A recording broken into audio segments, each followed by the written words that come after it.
In third grade, I got a teacher that really implemented art into the curriculum, which was a great blessing.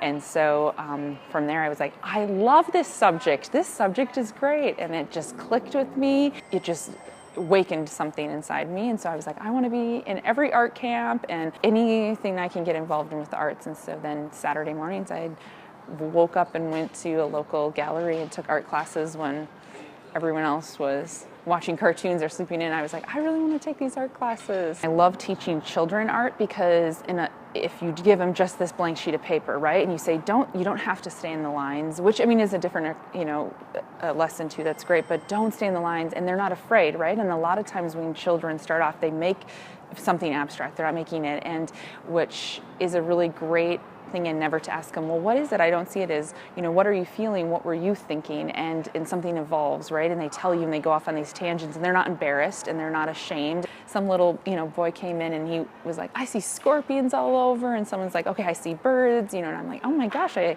see what you're saying. That's not completely what I was painting or thinking. So I think it's also good to just kind of get out of your box or your comfort or step back and look at it in a completely different way.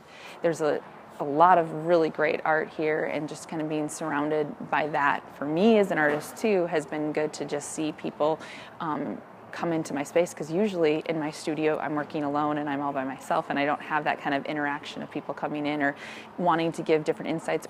I feel that everyone has something within them that they're an artist of, however that is, that if they're following that.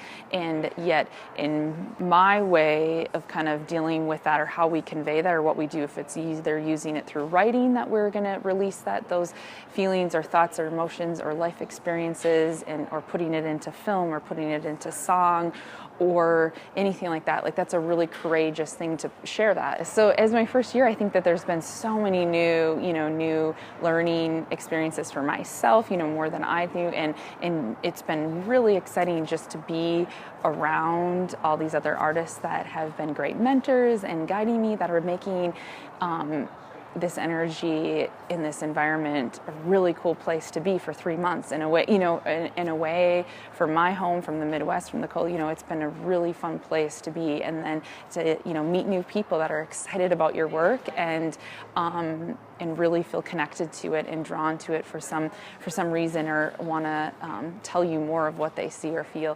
You are who you surround yourself with, and I think people forget that sometimes in that embodiment, yet we all have something different to learn and teach. And I think just being here also, like, there's completely different mediums, completely different styles that we're all doing, yet I've learned tips, or they have given me advice, or new ways to look at it, or just new colors, or why don't you apply, and just even being asked by other artists, not just your parents or your friends, who of course love your work and love what you do. So, constructive criticism with also that, praises, which you trust way more.